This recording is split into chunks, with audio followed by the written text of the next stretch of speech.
Everybody to I'm not even going to bother with the episode number now, Behind the Geeks show. I am joined by Richard Tubbs, Scott Riley, and Pete Matheson. And we are the guys that tell you all about and love sharing about all the crazy mistakes that we have and have had in our journey of running and growing and building and selling MSPs. And the last couple of weeks, this show has turned into the Scott therapy show or the Scott business therapy show, where we've dived into hot challenges or the biggest challenges that Scott's going on in his MSP at the moment, because he is the only one of us three that currently still runs an MSP. The rest of us have packed up and shipped out and moved on. And so we've been diving into some of the hot topics that Scott's been having in his MSP and just brainstorming through them all and sharing all our different ideas and thoughts around how to get through them. This week, the topic that came up is, when should I hire a sales rep? And there is many and varied opinions about this across the MSP space. As with everything, there is no perfect answer and there's no correct answer. It always depends on your situation and your scenario and where you're at. But we thought we'd have a bit of an open discussion around all the different things that come to play when you're trying to make that decision as to whether I should hire a sales rep or account manager or BDM or inside sales rep or whatever it happens to be in your business as you want to grow it. And just personally, if I one of the biggest things one of the things that I noticed that a lot of MSPs do is they get to the 3, 4, 5 person size and they go, all right, my next hire has to be the sales rep. And they go out and they hire the sales rep thinking that that's going to be the key to their successful, crazy, spontaneous growth. And as yet, I've seen that happen at probably 50 times. And I have yet to see someone succeed at taking that strategy. It always fails. 6 months later, that sales rep has never brought in any leads, let alone clients. And it's always a struggle. So that's typically what I'm seeing in the marketplace. I don't know who wants to kick off with something from what they're seeing and observing and maybe what they've done out there in terms of the whole getting a dedicated salesperson into the MSP. I can see Pete is chomping at the bit. He's chomping at the bit. I'll throw something in there. Only because it's something that I come across so often, and lots of people have expectations. When you get a salesperson, it's not a sales and marketing person. Everyone seems to think that the salesperson is going to come in and generate a ton of leads all of a sudden and do the marketing bit for them too. Two completely different things. You've got your marketing arm or leg to your business that kind of generates, does the brand awareness and does bring in leads. You've got the salesperson that then takes those leads and then does something with them. That's definitely the first thing and biggest 100%. Thing that I see. Yeah. 100% agree. Yeah, if I can, again, this is a soapbox topic for me. Oh, yeah.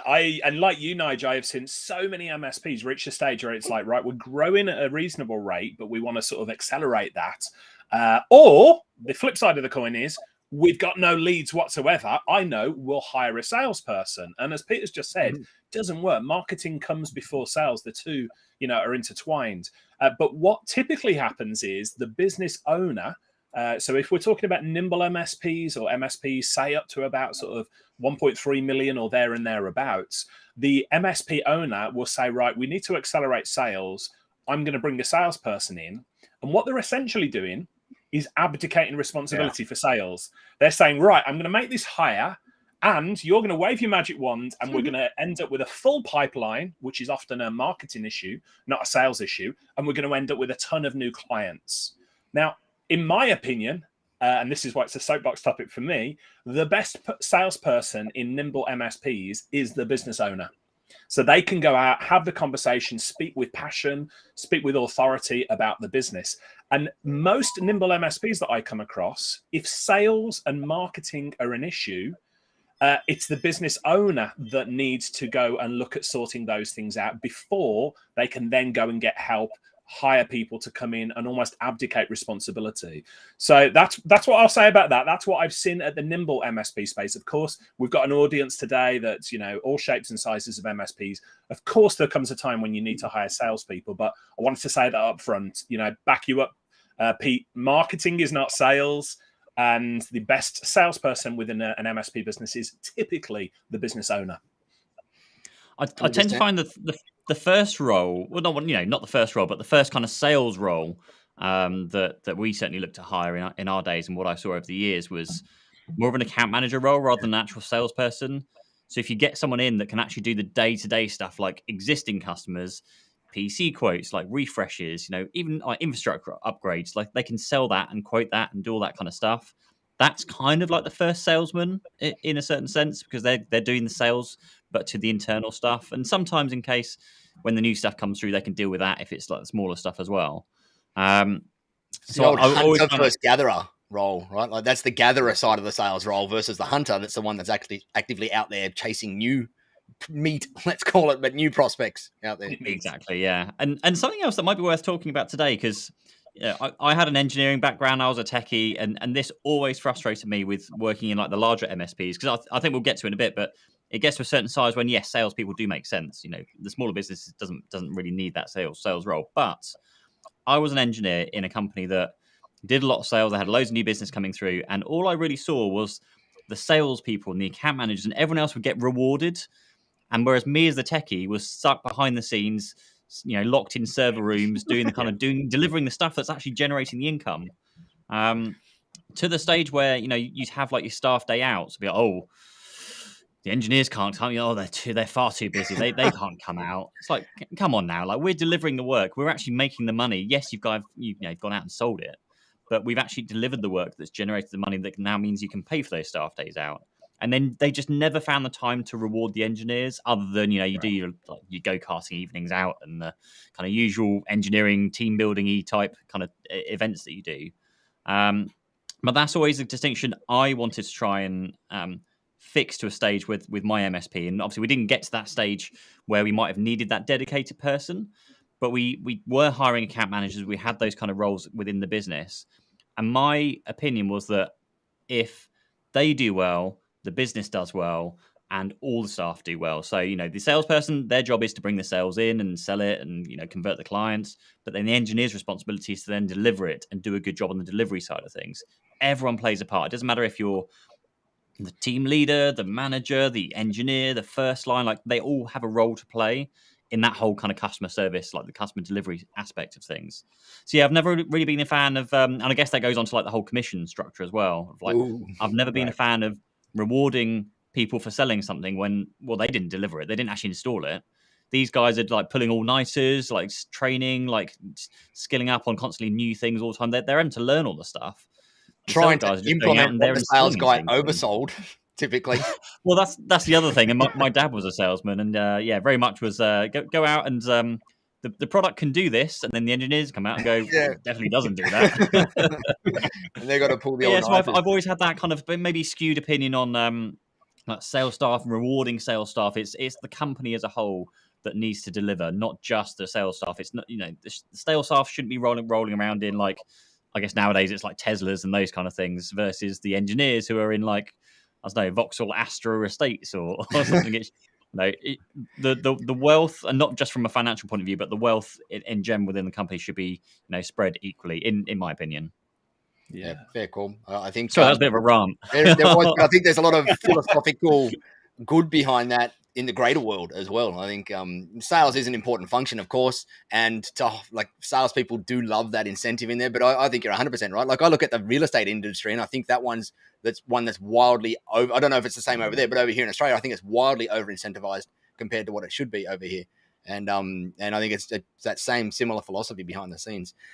Lee Wood made a couple of points where he wrote number 1, owner sells, number 2, sales admin, number 3, account manager of existing customers. And that's exactly how we had our MSP as well when I sold it. Right. We had me doing kind of most-ish of the larger new sales, and we had our senior engineers / account managers that were both kind of shared those roles, doing all of the even new client sales if they were up to a certain size. So if it was kind of a 20, 30 seat client, they would go and deal with that. If it was something bigger, then normally I'd come in and help out on that thing.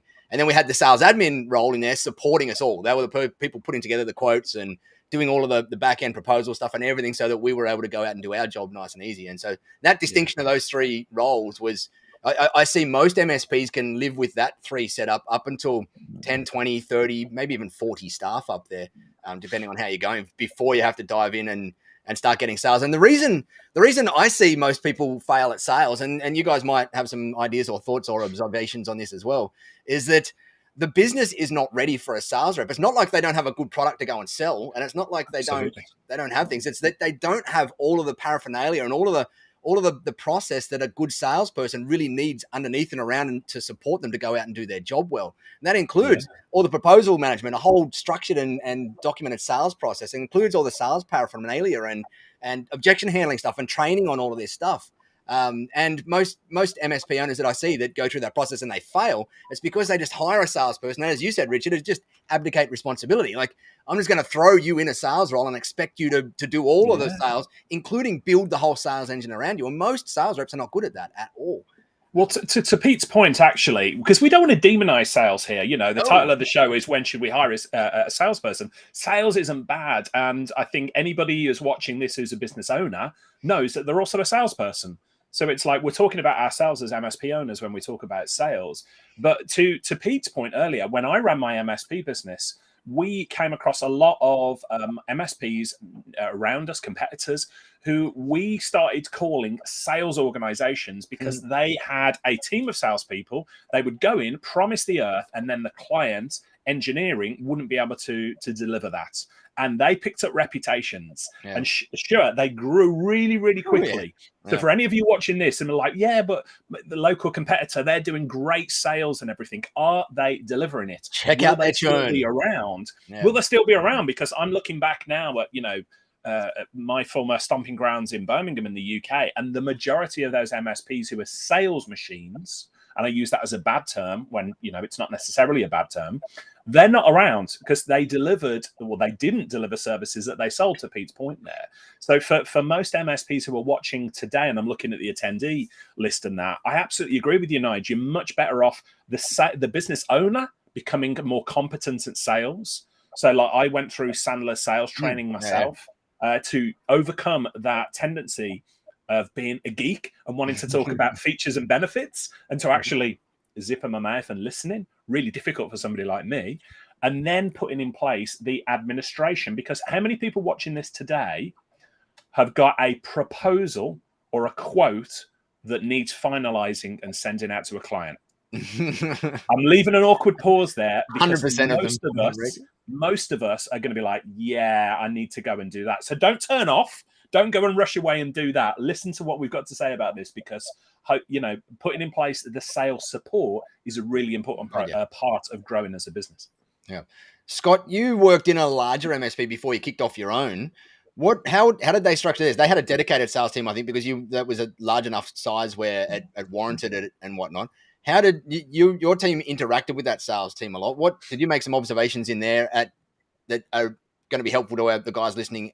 Guys and gals listening onto this, around for an MSP of that particular size? Yeah, absolutely. So, I mean, we would have been about 100 million turnover when I joined the business. So the sales team would have been a good 30 to 35 people at that stage. Okay. So it was quite an established sales team, but they knew how to sell wide area networks and voice services pretty much. I joined the business to launch private cloud, so our own cloud platform, managed IT services, all those kind of things. And so, it was really interesting because what I learned there is things that I can apply right now as a new MSP, which is, I'm coming in with a brand new set of products and services and skills and capabilities, and price points and margins. And we had to go through the whole thing that we're talking about now. We had to get all the documentation ready. We had to get all the proposal material. We had to get all the data sheets. We had to train the sales guys. Yeah. We had to help them, with objection handling, what questions to ask of their clients. What are the price points? And more importantly, what's the margin that we as a business are more likely to make on this deal? And then how much of that is going to turn into commission if these sales guys actually do it? And so we had to go through this whole process. And as I joined that, there was me and two other guys kind of launching private cloud into this organization. So most of that sales process and, meeting the customers fell on me. The sales guys were literally kind of door openers to meet their clients, because luckily we had two teams, right? We had the account management team looking after this established base of this £100 million turnover. And then we had the hunters who were going out and trying to find new business. And it was trying to work with both of those teams to help them see, if we sell the cloud stuff, we can make good margin, you can get good commission, and everybody wins. Now, the teams generally split really easily, or the personalities split really easily. You had those people who just went, nah, I know how to sell what I know how to sell, and I know how I get paid for it, and I'm not learning anything new. And you're like, okay. And then you had the guys who kind of went, yeah, do you know what? This could be good for my customer. I can see some opportunity. Maybe we could sell some of this stuff. And those are the guys that you could put the effort in and work with. So, you know, as I look at people in MSPs now, if you've got a sales team that you're trying to get to sell a new product or a new service, there's so much legwork that you have to do in the background to get all the paperwork right, get the proposal material right, get the training right. Otherwise, what you get back is a wall of excuses. I can't sell it because I don't know how much it costs. I don't know how much we make on it. I don't know what my commission is. I don't have any data sheets. I haven't got any proposal material. So again, all of this applies. If you're thinking of hiring your first salesperson in an organization, do you have all these things in place today? Because as the player manager, it's all in here. And it's all in previous proposals that you've got in Word on your laptop, right? It's not in a system. It's not written down anywhere. The margins you can sometimes discounts. I like these guys. We'll give them a discount. There isn't enough structure to it for you to bring a salesperson into that process. So I learned a huge amount of that inside that larger organization, and you could see the two types of categories of the guys. The hunters were just door openers. Right. Get the door open, get a meeting with the client, and then throw in a pre-sales person or a techie. Throw someone in who can have a real conversation with the client about what they need, whether the product's a good fit, and then come out the back of that. And this is to Pete's point, which is, you know, those door openers, that's all they did was they got the door open, ushered in a pre-sales person, and then the pre-sales person qualified the opportunity, designed the solution or built out the components of the solution, priced it, proposed it, pitched it, went back, objection handled it, closed it essentially. And then they don't get a commission, but the sales guy gets a commission. And we were like, oof, that's someone's doing a lot of the heavy lifting and someone's not, but someone's getting a lot of commission. And you would get those typical kind of frustrations. Well, none of you would have a job if it wasn't for me in sales. So I think there's a lot here that we've got to get right around, you know, having the stuff in place first, having the structure and the commissions and the pay scheme. So it incentivizes everyone, you know, to do the right things.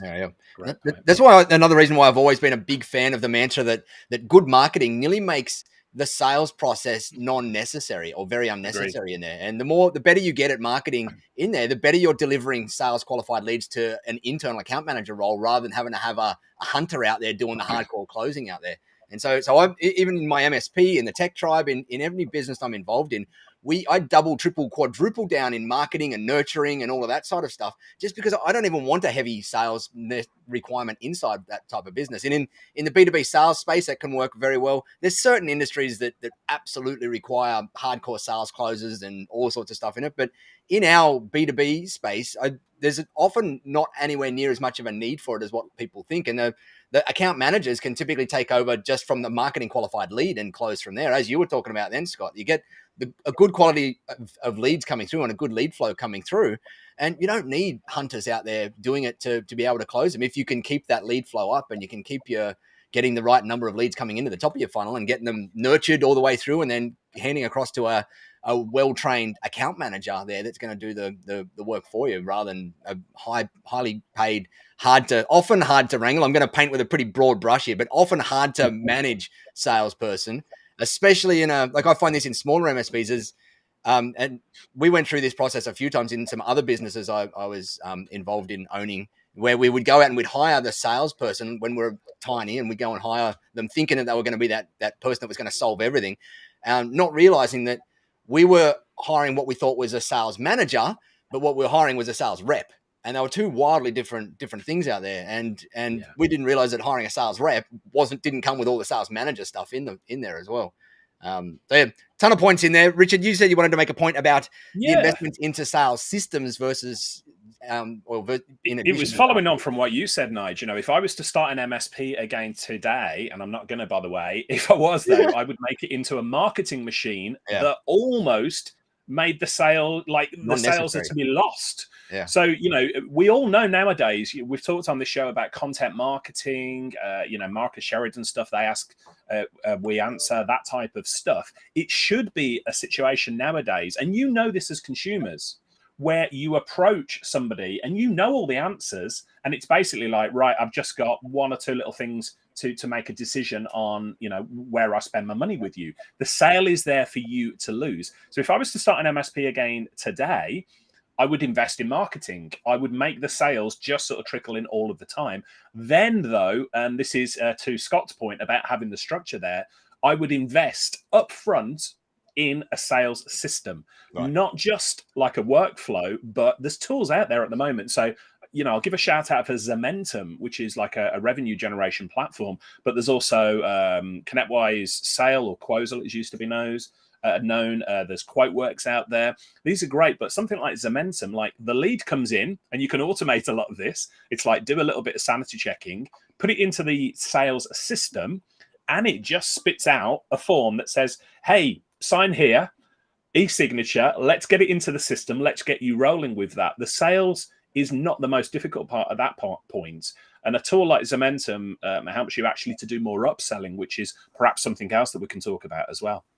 Yeah. So we all kind of agree, and I think most of the audience in here as well will agree that hiring a sales rep in a nimble MSP is one of the last roles you typically fulfill in there. But you mentioned it before, Richard, that you put yourself as the sales rep in your business through Sandler sales training. And I think this might be an important topic to dive into a little bit, is the whole sales training process and enabling ourselves, if we're the owner in the business or our account managers, to get more structured at our understanding of sales and have a framework to work with. And so, Richard, you went through what a lot of people will know is called the Sandler training system, and you put yourself through Sandler that sales training. Yeah. Before we get to Sandler, though, and I want to rave about the Sandler stuff. I'm a big fan, but we're going to go back to a book that we recommend again and again and again. And Scott knows where I'm going to go with this one, and it is this book here, called The Go-Giver by Bob Berg. Now, I was only tweeting back and forth with Mr. Berg this morning. If you are watching this show and have heard us speak about this book before, and you've not gone out and buy it, go and buy it. If you've not heard of this book before, go and buy it. It's like a really, short read. It'll take you an hour with a pot of tea. But it talks about something that we as MSP owners, I think, do naturally. Most of us getting into this industry because we want to help people. And we think of sales as this friction point where we've got to persuade other people to buy stuff that they don't necessarily want. That's the stereotype, the head trash that we've got around salespeople, isn't it? We think of used car salesmen and all of that jazz. The Go-Giver teaches you that if you listen and actually think about what the person needs and respond to that as opposed to reacting, you can just help people, and sales becomes an absolute breeze from that point forward. So number one recommendation for the Go-Giver. But to your point, Nigel, when I reached that stage where it was like, okay, I want to put a formalized system in for sales meetings and stuff, Sandler sales training is the route that I went down. Now, it's a big investment. This is an advert for Sandler. I've got no connection with Sandler whatsoever, but it's a big investment in time, and it's a big investment in money. But it was one of the best things that I ever did as a business owner, and it still to this day helps me. And I'll be perfectly honest, it's just an extension of the Go-Giver.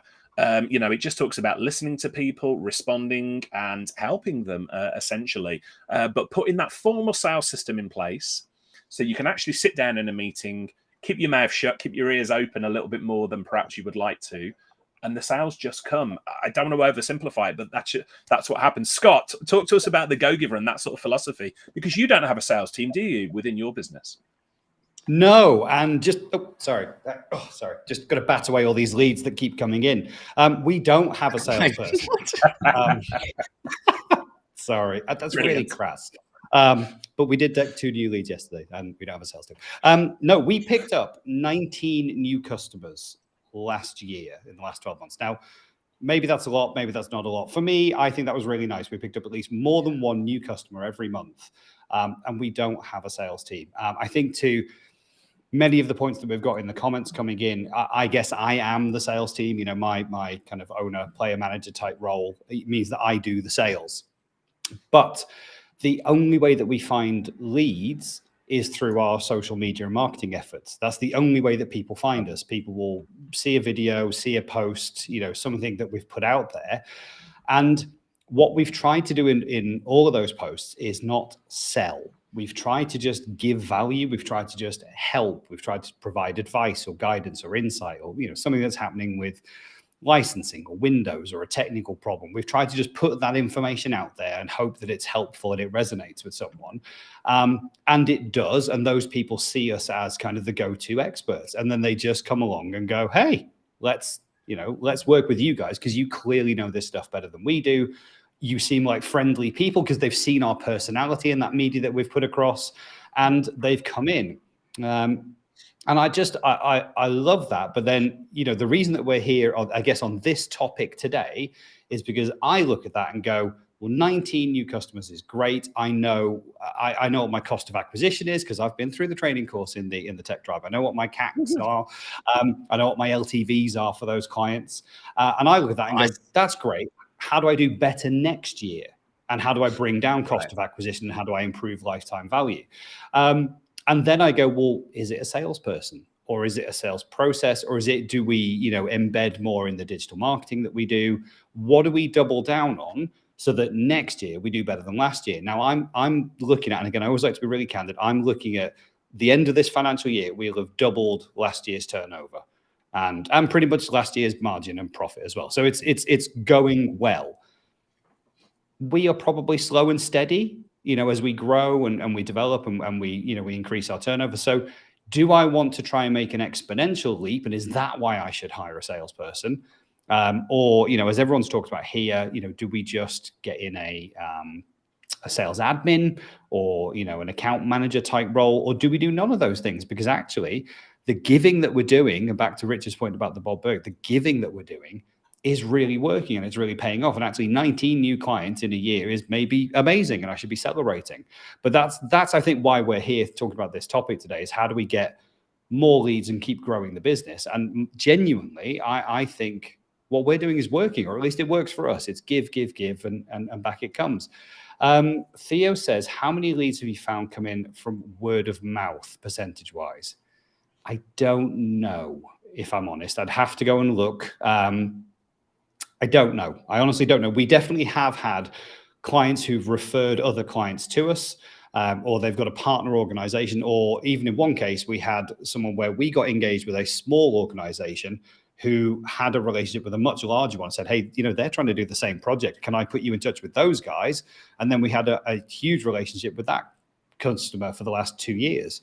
So we definitely have it through word of mouth, but I don't know. I would say most of the ones that I put down when I calculated them had come through LinkedIn, YouTube, or another social channel. We with our word of mouth referrals, it was like a line that way. Sorry, and that when I first started the business, like 100% of our new clients and leads came from word of mouth.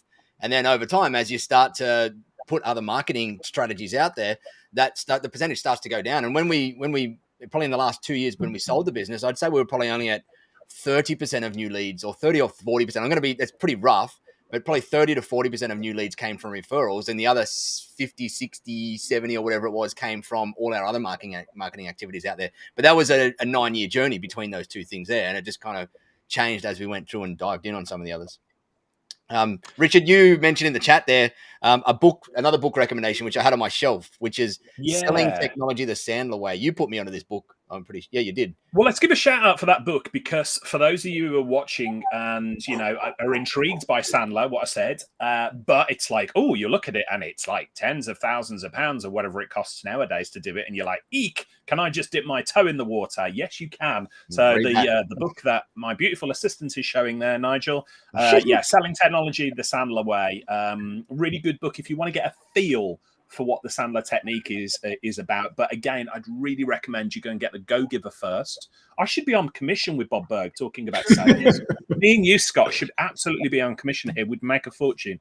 It's that good. I feel bad for the co-author, because I only remember Bob Burg, and every time I pick up the book, I go, oh my goodness, there's another guy.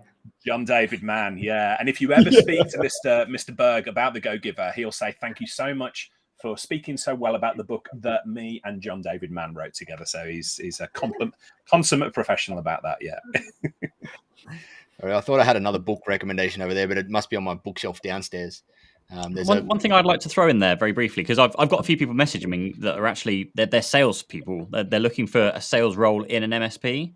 Right. So given everything we've said so far, what advice would you give to the salespeople who are looking for jobs in an MSP?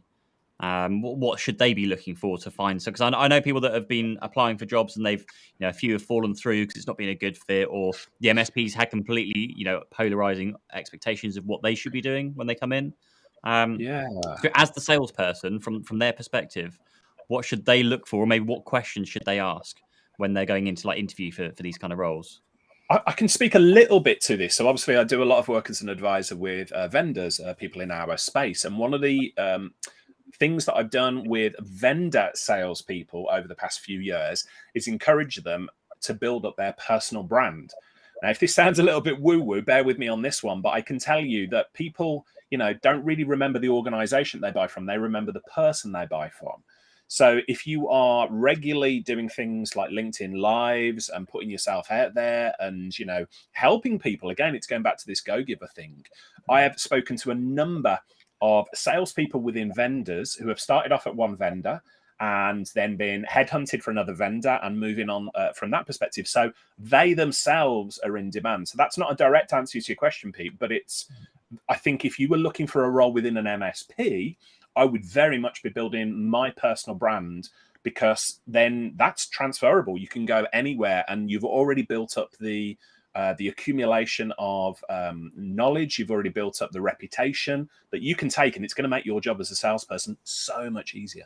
Yeah. One of the things that I would be doing if I was in a sales rep's shoes and I'm out there looking for a job at an MSP is I would be jumping out to interview as many MSPs as I possibly could. And I'd be going to the hunt and I'd kind of take the same approach that I took when I sold my MSP. And that was to find the top 300 MSPs around Australia and go and pitch them.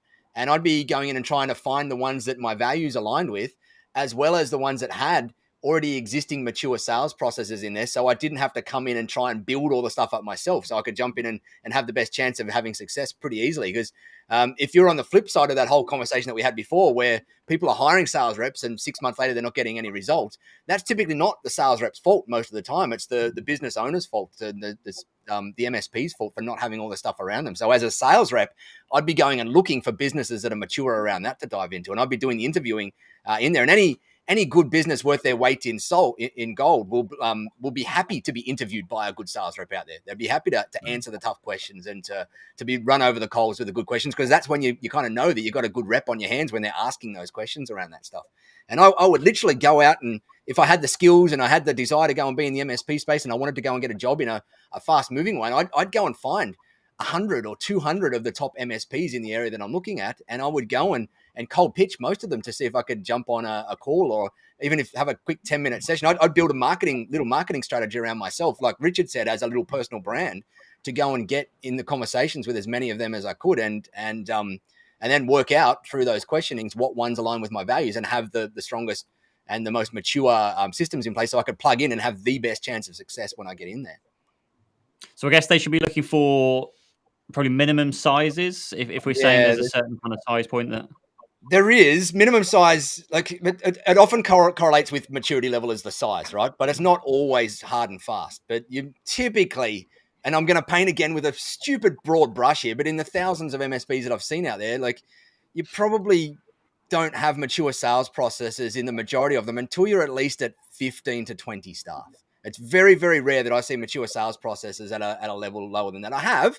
There's always exceptions to the rule, but it's typically around that size. I don't know if Richard and Pete, you see similar size into that, but that's about the size I normally see. Absolutely would agree with that. Yeah, it becomes, we talked about a sales machine, and I use the term negatively. I think I've seen MSPs that have got maybe £3.5 million and above, and they have then turned into a sales machine. I also want to throw a point out here for anybody thinking about, like, okay, we're at that size, we might need to take a salesperson on or add to our sales machine.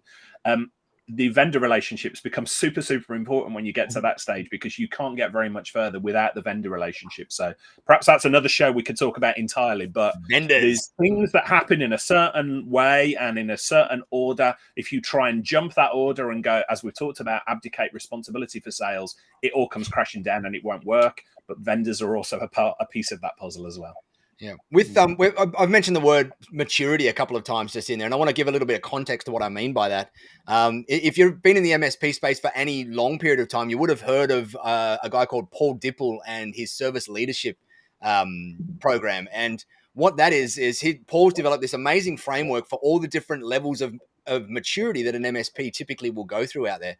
And he's got the what he calls the operational maturity level 1, OML 1, OML 2, OML 3. And each of those maturity levels has parameters and characterizations that define what an MSP typically looks like in them. And you will see, if you've never looked at it, it's really interesting as an MSP owner to go and look into those levels and work out where you are on the mix, and see that Paul will describe all the pain points that you might have at a certain level and all the staff members that you will typically need at a certain level in there, and the ones that you won't need as well. And you'll see that his operational maturity levels typically start off the same, like owner-led sales all the way through up to when you're at OML 5, I think is the top one, where the owner of the business is typically just running from a chairman perspective or a shareholder perspective at that point in time, and does have a team of sales reps and sales managers and whatever in the business. But that's what I mean when I'm talking about maturity, is you go through, as a business, you go through those layers of maturity, maturing up your pricing and your packaging and your service delivery and your sales processes and your marketing processes and yourself and your confidence as you go through and doing your leadership skills and whatnot. It's all through that process of maturity, and every one of us is at a stage on our own maturity levels as a business, as where we are. And often it correlates with the size of your business as well, like the number of staff or the turnover or whatever. There's typically a very strong correlation, but it's not always 100% lined up in there. There is always outliers that, like Scott's a 3 or 4 person MSP that's probably wildly more mature than I was when I was a 3-person MSP out there. And on the flip side, there's some 50-person MSPs that I've seen out there that are ridiculously, horribly immature and would sit at operational maturity level 0.5 out there. But the vast majority do fit into those characterizations pretty well in there. Redman Tech just said +1 for SLI. It is I think I came across it in like the first year of running my business, and it was such an amazing thing just to see how I fit and to just get a feel for all the pain points that I would be hitting and the different types of behaviors I should be trying to do at certain levels in there. So if you haven't seen Paul Dipple's service leadership stuff, go and search for it and go and spend a couple of hours reading through it and learning all about it and seeing where you fit on that spectrum out there. You might kind of open your eyes to a few one things. thing just to briefly touch on, I think, is that I'm following whether it was last week or the week before or what have you, about like hiring staff. You get to a certain size, and then you start thinking, I need to hire that salesperson, or I need to hire that next person. It's always worth just considering that decision on what you want to be doing next as the business owner. Majority of MSPs are like 5 staff or probably under 10 people, I would say, for the majority of people as nimble MSPs. So people might instantly go out and think, I need to hire a salesman. That's fine if you really enjoy delivering the technical work and you want to carry on doing the technical work. But actually, if you want to see yourself moving away from that, maybe it makes more sense for you to do that. If you enjoy it and you're good at it, then get the technical person in instead. So it's just worth having that like discussion with yourself. And I guess self-realization of, are you actually any good at it as well? Because whilst you might enjoy one thing, you might not be as good as someone else you could hire to do the same thing. Correct. Certainly when it comes to sales, I think most people when they start their MSP are probably the traditional techies that have gone to start their own businesses. We're all horrendous at sales. We don't know how to sell anything, which is a good and bad thing. I always think that's actually a positive, because whilst we don't know how to sell something, we know how to fix something. And all sales at the end of the day is we're trying to fix problems. They've got a problem in their business. We're trying to fix it by these products or services. And maybe we do go down the routes of, these technical things will fix you, and all the technical garbage and technical terms and trying to confuse everybody. So there's a way of communicating things. But fundamentally speaking, if you get to the point where you're thinking, I'm so busy, I don't have enough time in the day, I've got enough money in the bank, I need to hire somebody, have that thought of, does it need to be a salesperson? Does it need to be an engineer? Could it be an account manager instead? Could it just be a first line because they can answer the phone and just take some of the slack off from me for when I'm kind of doing the bits and bobs out and about and selling and whatever it is? But just have that thought and discussion with yourself of, A, what do you enjoy doing? And B, what are you actually good at? Because those two things might not be the same thing. If you really enjoy engineering, but actually you're not the best engineer in the world, then you need to do something about that role instead first, I would say. But I thought it was worth mentioning because it's a common thing, and I see it constantly in our chats that we, week after week is who do I hire first? Do I hire an engineer first? Do I hire an account manager? And it's always different. I think every single person I speak to, everyone's got their own opinions of, I want to completely get rid of the engineering stuff. I don't want to touch the technical stuff anymore. I just want to run the business. And obviously that's a much larger part of the business to run the business, because that's everything in between. But some people want to stay technical, and that's fine. I chatted with, I was very fortunate to chat with the founders of 1Password, Dave Tier, Dave Roostom, and the lead dev. And the founders to this day are still developers. They still jump into the code base. They still make changes. And they hired different people. They hired a CEO very early on in their journey, because the CEO is there to run the business and do the bits that they're not good at. They know that they love doing the development work. They're really happy to do the development work. So they're like 500 staff now, and they're not top dogs. They're just engineers and developers. Awesome. So it's just crazy that businesses can grow that fast and with that number of staff. Yeah, and you really pick the job you want to do.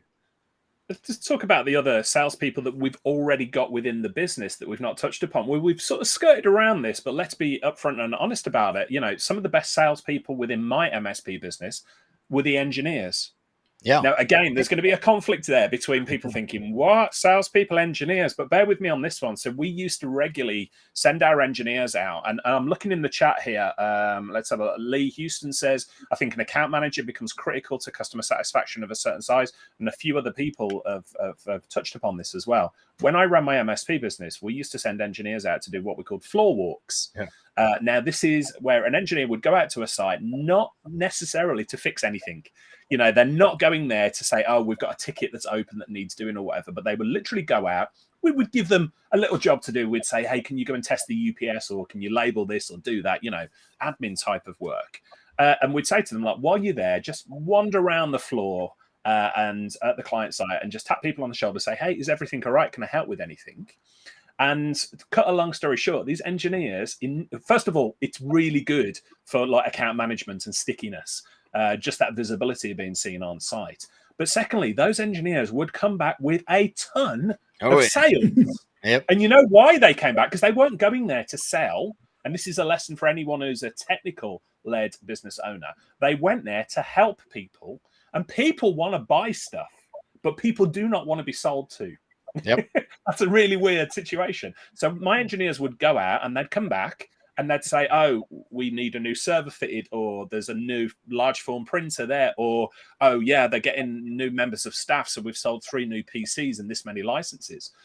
So, this whole thing about if we want to add sales, the single best source of sales that you can have today is upselling to your existing clients. And your engineers can really help with that. Is that something that you've experienced, Nigel? Oh, absolutely. We when we got to the last 2 years or 2.5 probably years of my MSP, we had got 2 of our senior engineers to the point where they were probably half-time senior engineering, half-time account managing, and we built them up into 2 of them up into that particular role, and it was awesome. They took me some time to sit and mentor them through things and take them out to different meetings and whatnot, so they can kind of see how the process went. But once they did, they were out there doing that. Like the customers had complete and utmost trust in them, because they were out there to go and provide a solution, not sell something that the customer didn't. Because they're not salespeople. Correct. Because they weren't salespeople. And the customers could see that, and they trusted that, and they saw that. They loved that. And so our guys would often sell $30,000, $40,000, $50,000 deals without me being involved, which was freaking awesome. And it took some time to get to that point, but they were out there doing them like server migrations for 20 grand of labor and 40 grand worth of hardware and whatever, and all sorts of stuff. In the early stages, when I started to take them out under my wing to go and do it, and my business partner took one of them as well, it scared the crap out of me, because I was like, oh, like these guys are, they're techs. They're not going to be able to get it easy at all. And I'm going to have this horrible, crazy process in front of me to try and train them. But I don't have the budget at the moment to hire a full-time account manager in the business. So either I've got to do it, or I've got to get these guys to help me out with it. And, but they surprised the crap out of me pretty early and pretty quickly. And then I got them out there, and 2 or 3 deals, they were kind of running on their own, and they'd come back to me and they'd put a deal together, and they'd go and get the whole lot together, and they'd put the proposal together for the client, and they'd come and sit with me and say, oh, I'm going to go to the client, I'm going to pitch it this way and do this and do that. And I'm going, God, this is a tech coming to me with all of this. And And it was awesome. And I think anyone out there that's got those senior engineering kind of people in your business that also have a flair for wanting to just do good with clients, see if you can foster some degree of internal account manager / internal sales reppy kind of behavior in them, because a lot of them might be able to shine. And both of the people that we did ended up loving it. They ended up going, oh, like, this is what I want to do after I'm now done senior level of engineering for years. I do want to get into that kind of designing solutions for clients and helping them close it. And then they actually had those little adrenaline rushes when they close these deals. They're going, oh, that was me. Like, I'm a rep here. Like, I'm a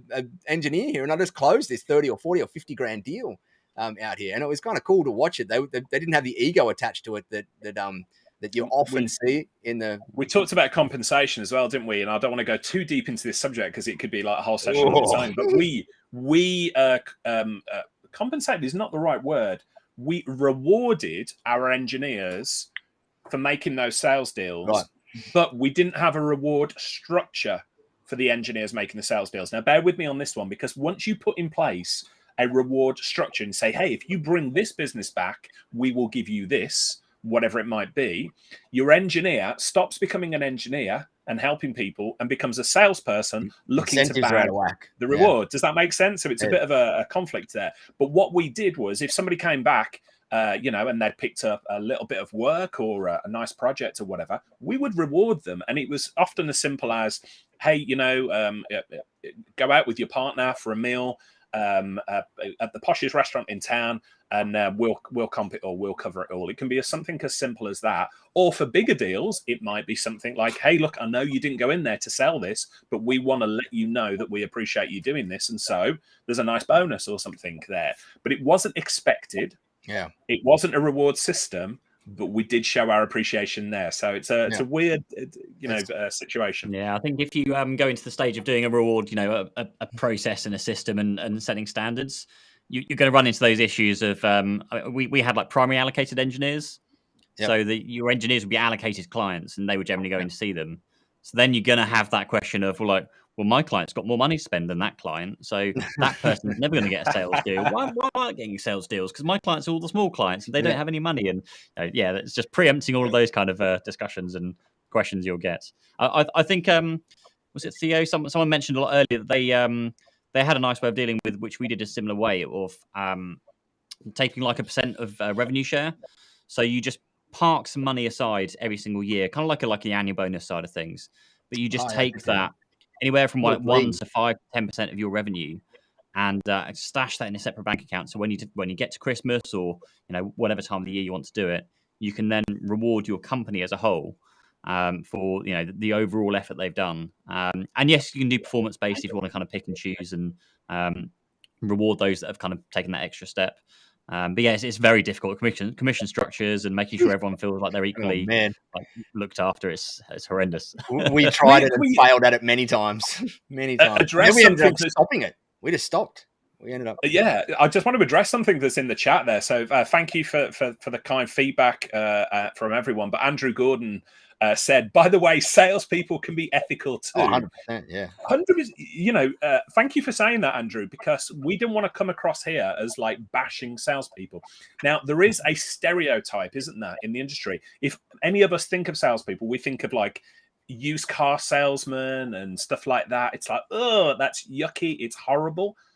But there is, an ethical way of doing business as well. And there are a lot of really, really good people out there as well. So thank you for making that point, because this isn't a salesman bashing. This is, sales needs to be done in an ethical way, and make sure that you build the culture to do that. I think that's another reason we looked at the the account manager role rather than the salesman role. We weren't paying commission. We wanted to reward everybody, because I always feel that as soon as like commission gets involved, then the incentive there is to sell as much profit as you can do. That might not be the right thing for the clients. Whereas if you're not selling on commission and actually the company as a whole benefits, then the focus there goes more onto selling the right thing, the right products, the right solutions for each client. So that's why my focus has always been, and I've never had a company of that size where I've needed to worry about commission structures, thankfully, because that sounds like a horrendous mess to me. But I think if I can share it, it makes it a lot simpler, because it is. And the thing is, within a smaller business where you don't have that process around the products that you sell and all of that stuff, and you don't have standardization around the products that you sell, that's where it can get out of control, because the reps go out and will sell anything. But as you mature and you have a much more standardized and predefined set of things there, it does make more sense then for commissions as well to start to come into play better, because they're going to be incentivized to sell exactly what is needed, because you're standardized across the whole lot of what people need in there. And so it does, as you further go up the stack, become more at play. But you do have to be very careful, as you say, when you're just kind of leaving people loose and saying, hey, just sell, because incentives are out of whack and biases come into play, and it's just sell whatever the heck we can, which, as I think all of us have just mentioned, that we've been on the receiving end as an engineer of those sorts of deals, and had to do the all-nighters or all-weekers to go and try and figure it out. But I think that's just one of those things, as you mature, that you as a business get better at what those standardizations are, and what should be sold to a client versus what could be sold to a client out there. Can we give a shout out to a couple of... so I have a question. Oh, yeah, yep. Go ahead, Scott. I'll save it.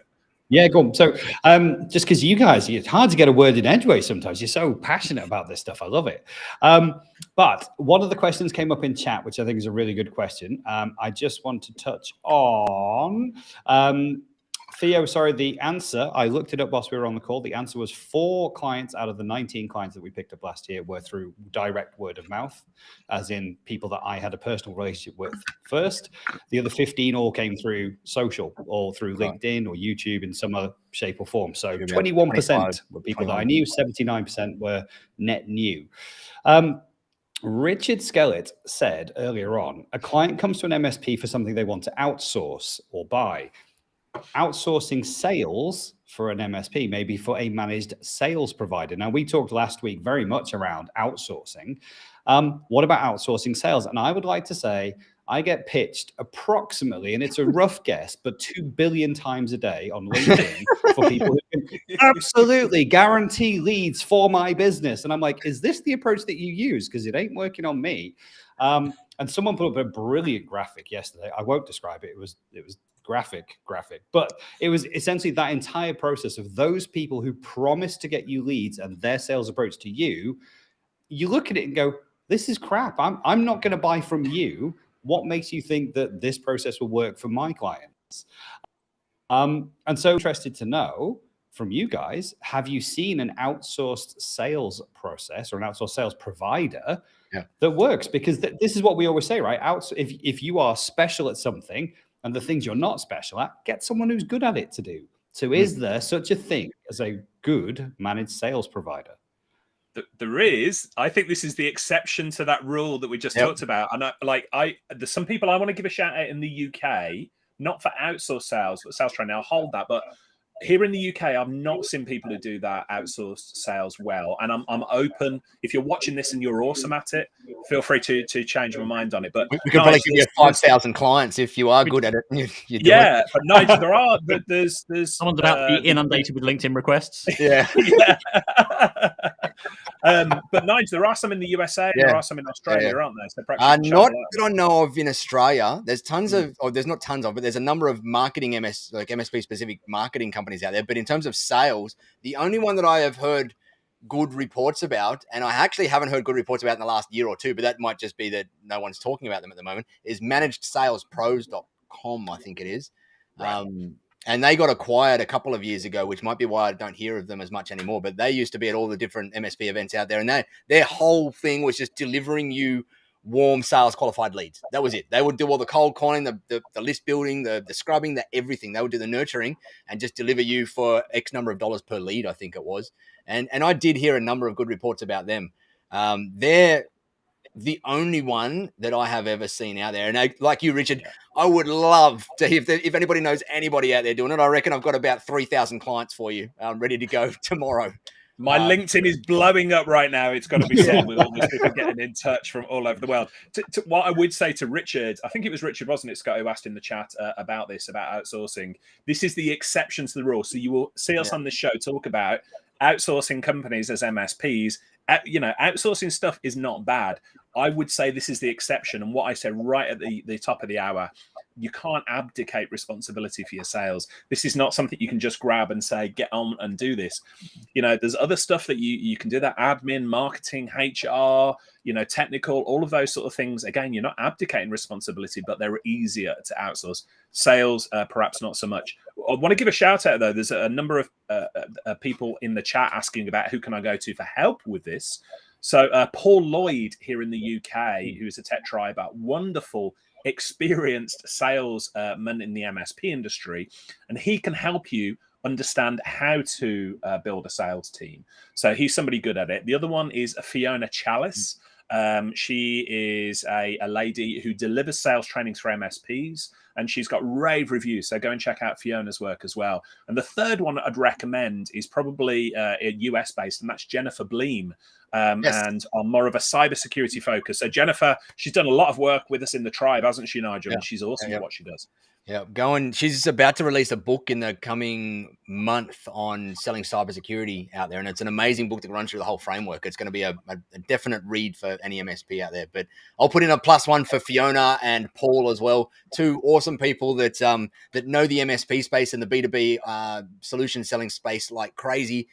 They're both in the UK, but I believe both of them also work with clients over in the US from time to time as well. And that means they work with people in Australia as well. I don't think they're 100% stuck. If you are a tech triber as well, and we've already had a number of people comment in the chat, we did, if I say so myself, an awesome session with Paul Lloyd on the sales system. Yes. You can go and check that out. And if you're looking for more information on Jennifer or Fiona, I've done Tub Talk podcast interviews with them as well. So if you're worried about getting in touch with a salesperson and being sold to, you can go and check them out from a distance.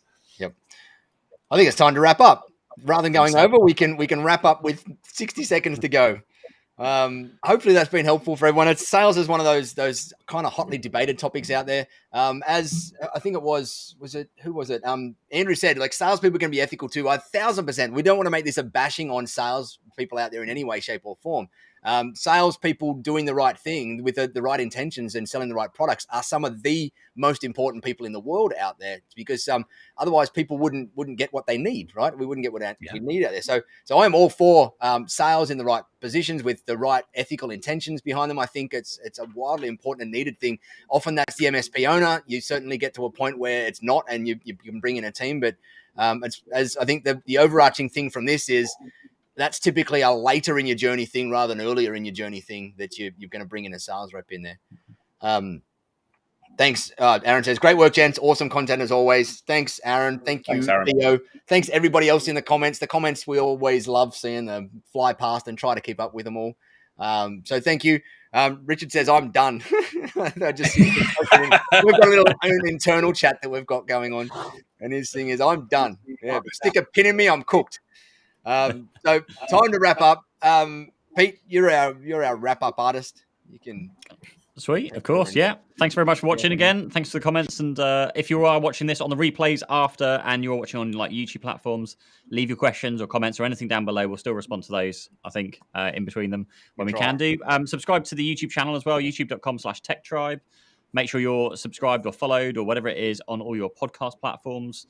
Just briefly, in the Tech Tribe, are there sales resources and sales training? Is there any sales training courses you've got there? There is a cybersecurity sales workshop in there that we've got in there. We commissioned Jennifer Bleem to go and do. It's probably a 7-part workshop with tons of objection handling worksheets and stuff like that in there. There is also I think it's a 74-slide sales deck built for MSPs that you can go and, like, you're not going to use all 74 slides. You're going to cut out bits and pieces that you don't need, but it leads people through a journey of selling managed services in there. So there's that. And there's a bunch of other little bits and pieces here and there that you can find in there. They're two of the main things in there that will help. Sweet. But yeah, that's it. What about yours, Pete? Have you got some sales stuff inside in Not a Business Coach? I wouldn't say specifically sales stuff. Like the supporting material around the outside of it is more. Yeah, it's more just delivering the service and marketing approaches and those kind of things. Because we didn't get to the size where we needed that kind of sales role, so to speak. More around the quoting process and the follow up and that kind of stuff. But there's a little bit in there. Okay, all the important stuff. Cool. Awesome. All right. Well, thank you, gents. Thank you, guys and gals, from the audience for listening and chiming in on the chat. We will come up with some sort of topic for same time, same place next week. The way we'll do it is we're going to ask Scott in a minute what his next challenge is and see if we can dive into that. So we will figure that out. We'll post it and the thing. But as Pete said, go and make sure you go and click the subscribe button, and we'll see you same time, same place next week. Bye for now.